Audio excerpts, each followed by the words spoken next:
Hey, everybody. Hi, everyone. Hi. Hi. Happy November. November. Unbelievable. It really is. Yeah, this time is going so fast. So we're happy to see you again, and we're hoping you'll hear the probably traffic noise behind us because we're here in the city in Portland, Oregon still.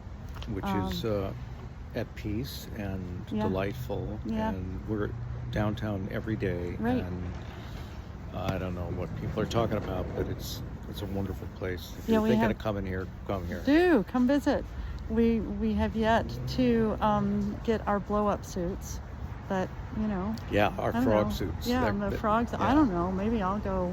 Those are duck, maybe. Unicorn. Oh, yeah. I saw Yeah, a couple I know. unicorns Why on the not? No Kings March. Yeah. Okay. So we'll see. It's good to have a plan. Anyway, yeah, and all of that ties in with what we're here to talk about this time. We talked about think globally, act locally last time, and what does really acting locally look like? Mm-hmm.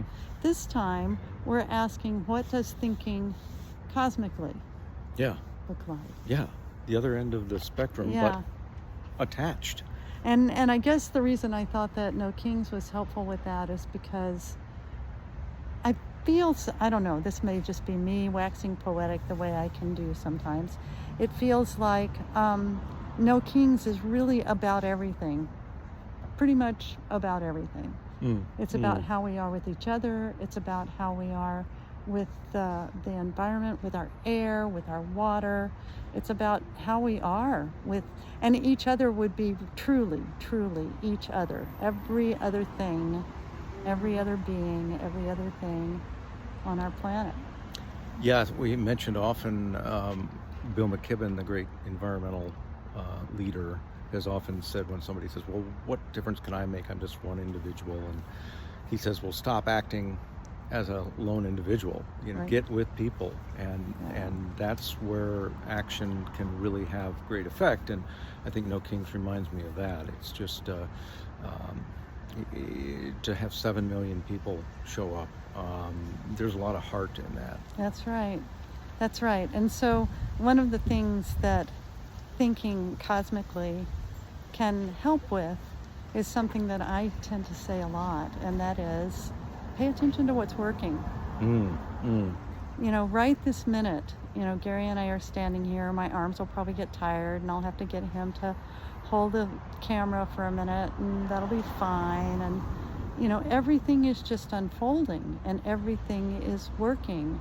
And even though we're focused on this conversation with each other and to make it something that's interesting and presentable to you, we are standing on solid ground. In fact, we're standing on asphalt that somebody put in place. We are breathing air that's working. Grateful for that. Yeah, gravity's working. Grateful for that. You're not flying off somewhere. Yeah, I think when you move up in scope from what's the most local orientation you can have to what's the most global or beyond cosmic, as Mary said, there's sometimes a stumbling block that makes it feel like, oh, if I think globally, then all of the problems that are going on in the world, the cumulative effects of climate change, on and on and on, social injustice, that I have to wade into that muck. But I think, as Mary said, it also brings with it that macro view, a sense that there is so much working. It's just incredible. You've got the little bee pollinating the flowers that allow the crops to yield, that stabilize the meadows, that allow the grass to get growing, and the diversity of other plants that stabilize the stream banks, that allow the water to go into the aquifer, that end up feeding the hydrogen cycle, or I'm sorry, the hydrologic cycle of water on the earth. So no matter where you start locally, if you follow it out, you'll end up at a big macro view. Right, and then the bee and the soil and the water and the banks and you and I, we are all stardust. Yeah. There's no way we could be here if we weren't nature and nature. But beyond that, there's no way we could be here if it weren't for stardust. Yeah. So what does yeah. that mean? That means we are related with everything that's out there.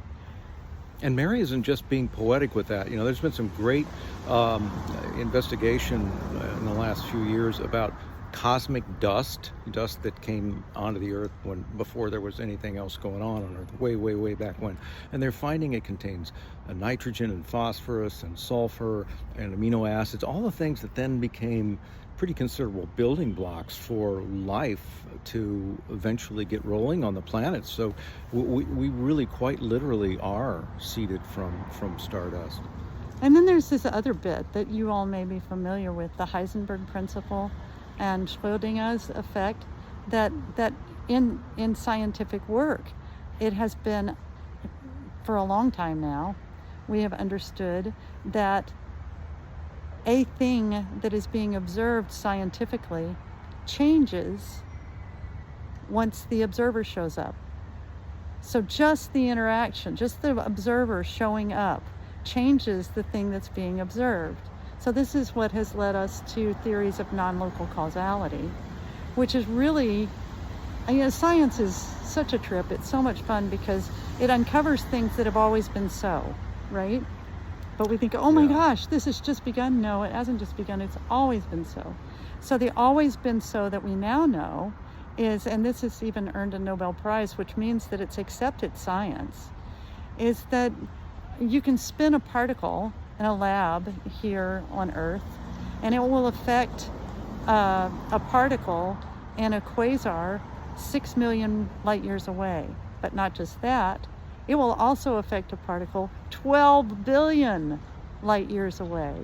So we are linked and interacting. We are in relationship well beyond anything that we can begin to imagine. But we're starting to get language for it, and we're starting to get ways of understanding it and applying it metaphorically, because that's how we do, and by that I mean that helps us then live our lives.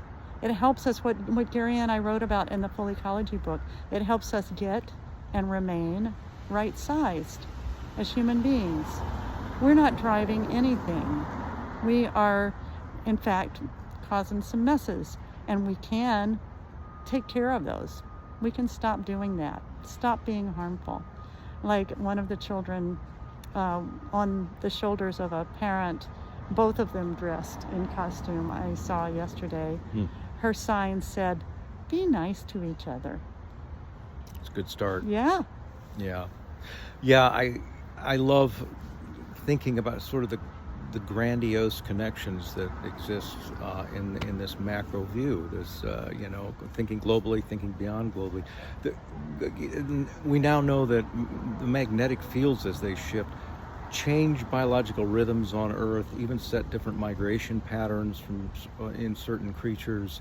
When there's solar storms, solar activity, there's increased in some people electrical activity in their hearts to the point where often during those phases there's increased heart attack.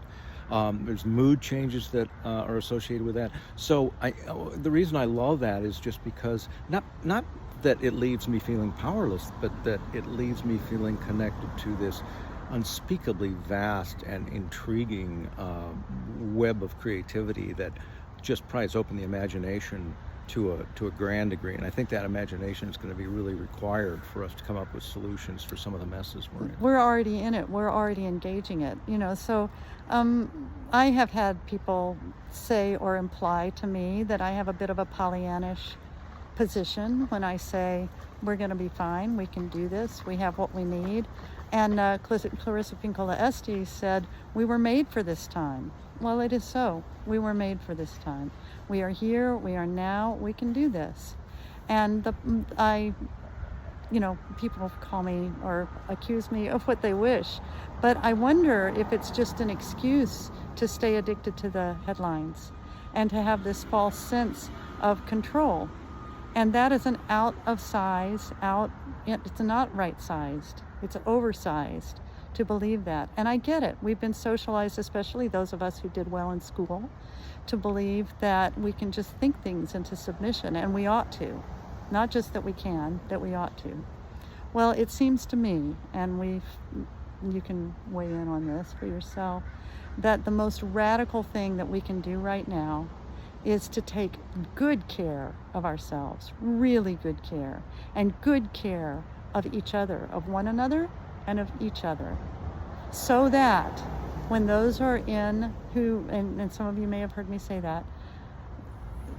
so that when those who are in the line of fire are no longer in the line of fire, and when those who are causing the harm are no longer causing the harm, there is community for them to return to.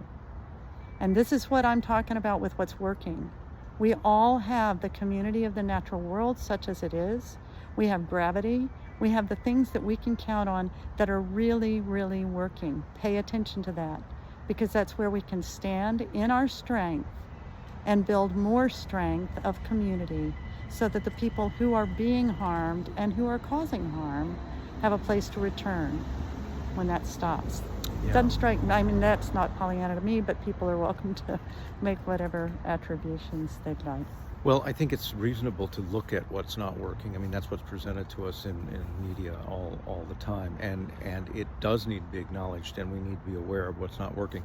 But what to do about what's not working often resides in the cooperative world of what is working. And so as we turn our attention with each other and toward nature again to that which is working, there are the lessons there that we need to apply to heal whatever is broken that we're facing now. So it's not picking one over the other, it's holding both. Yes, it's so. And if you can go to Gaza and help directly, please do. Do that. Most of us cannot.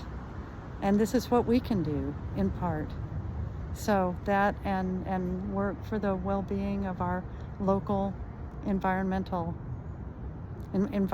local lands. We are definitely distinct human beings in a world of distinct things, seemingly, and yet we are entirely connected with one another, with each other, all the time.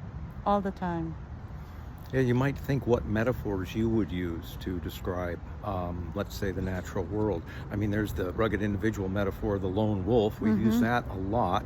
It's led to some bad things. Or there's the more accurate, true metaphor of something like a forest or any other natural system, as far as how interconnected it is. Unique individuals, all of them, but as they thrive, they're connected firmly to a community that allows them to reach their capacity for creative growth. And so it's, again, not an either or, not all individual, not no individual, it's individuals in community.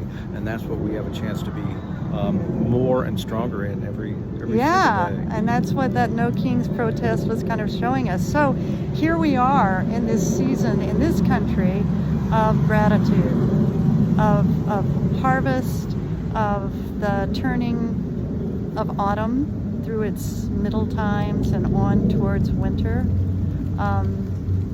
Gratitude. Check what's working. Notice and let yourself be grateful. Spend some time with that. That's part, it seems, of self-care. Yeah.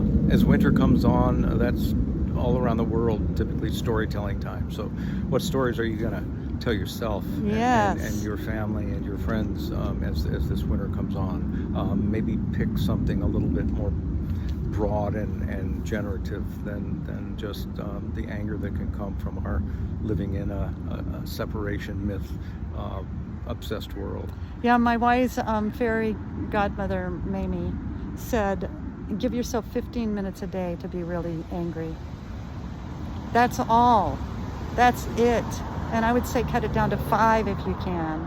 And Anil Seth, the neurophysiologist, he said, be careful how you see the world.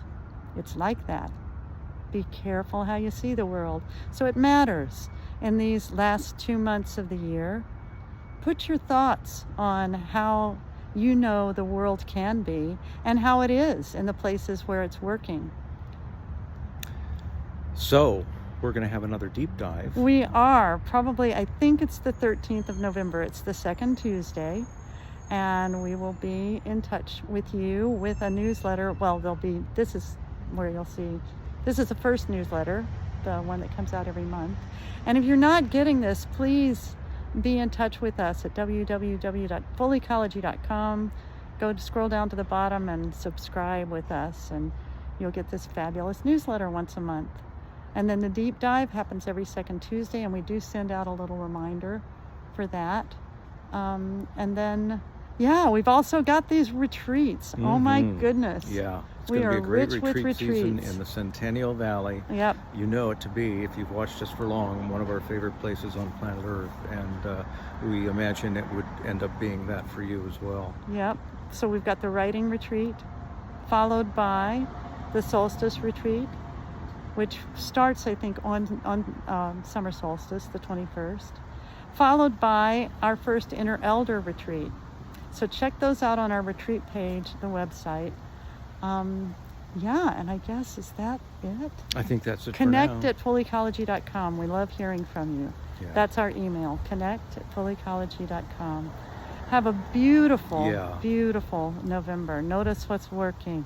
And let us know how you are. Yeah, absolutely. That's what I was thinking. And let's all act big and act small together.